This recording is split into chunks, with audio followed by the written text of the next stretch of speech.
So we got the Robotic Renegades. They're a super awesome team. They're really great at taking initiative and really jumping in and figuring things out on their own. So I felt like we really worked together well as a team. Advik is going to share his screen with the project. Right. Is my screen visible? Yes. All right, so hi guys, we're the Robotic Renegades, and I'm Advik. I'm from the city of Mumbai, India, and I'm studying in grade level. I'm also a huge tech fan, and apart from the little programming I've done in HTML and CSS, I was yet to explore Python, specifically in relation to data science. So what better way to learn it than at AI Camp, even if that means I have to stay up till 1:30 a.m. Hello, I am Devesh and I'm from New York. That city of dreams, there was an argument over that, and I'm currently in 10th grade. I have always loved computer science and developing things with code because it is so cool. Hello, I'm Bismah. I'm in grade 11. I'm from Ontario, Canada. And I have had some experience coding, but I've never tried Python, so making this project was a really fun learning experience.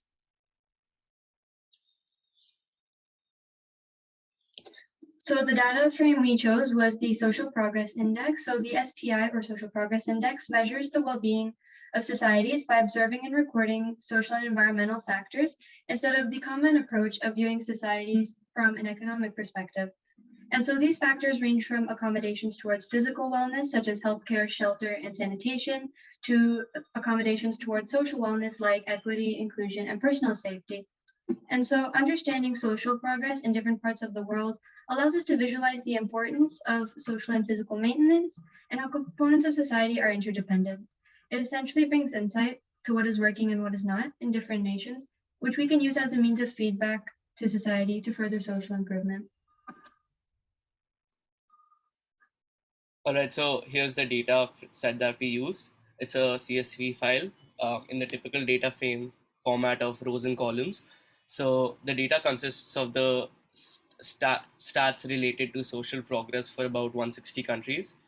And there was one important piece of data missing in the data set, which was the continents that the countries belong to.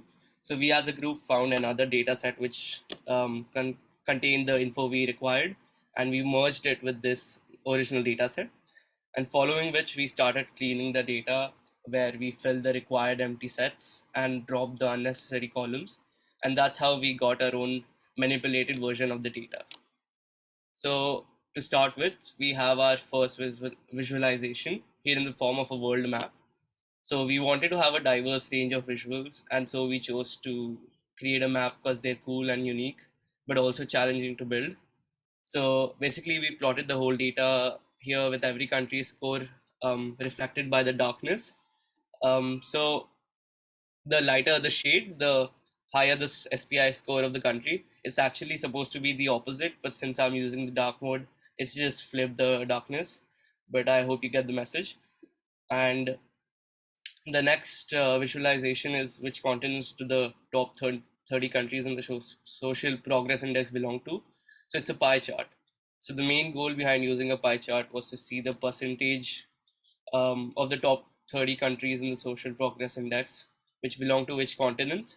So for this specific chart, we had to manipulate the data even further and take out just the top 30 countries from the whole list. And so as the results show, Europe has the highest number of countries representing it in the top 30, comprising of 71%, whereas the next most represented continent is Asia, contributing to 13% of the whole. The Americas and Oceania are the next best continents, tied at 6.45%. And last but not the least, Africa has a 3% representation at the top 30. So one of the investigations we did was how inclusiveness, one of the more specific columns, contributes to the overall well-being of society and the individuals in it. So what we mean when we say inclusivity is inclusion is when a country does not have barriers, social or physical, that excludes members of society, such as prejudice or discrimination. And so it's when societies empower and promote different groups of their diverse community instead of trying to separate them.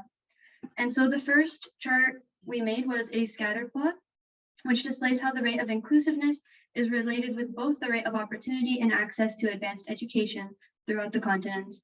And so overall, it was found that higher levels of inclusivity related to higher levels of opportunity.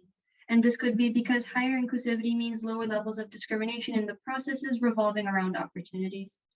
And the plot overall shows how inclusiveness is an important factor to the well-being of society in terms of education and the driving factors of our economy, which is why it should be deemed as a priority in the progress of nations. The next chart we made was a histogram, which talks about inclusiveness and how it's related to safety. And so it displays how inclusiveness is actually more related to personal safety than the average person would think. And it shows how nations with generally higher levels of inclusiveness would also fall under higher levels of personal safety. And this is because personal safety does not only involve physical safety, but also psychological safety. Inclusion is necessary to establish mutual learning, which in turn allows individuals to socially progress themselves and further the progression of their community. Okay, so the next question we decided to ask is, how does freedom and the well-being of the people contribute to the SBI score of a nation? So in the first chart, we can see that as people have access to more freedom and freedom of choice, they tend to have a better well-being. But there's other things that well-being consists of. Some aspects are freedom of choice, freedom of opportunity, more rights, access to knowledge, safety, and many more factors.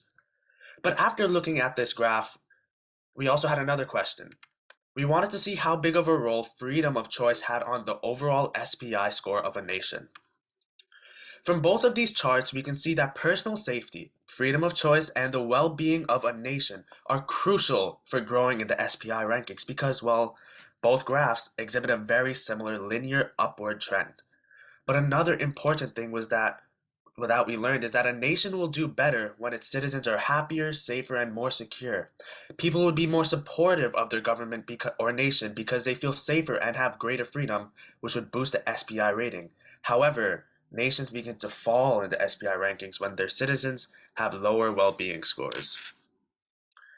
So now on to the conclusion. From all this information, we can conclude that first off, data science is fun.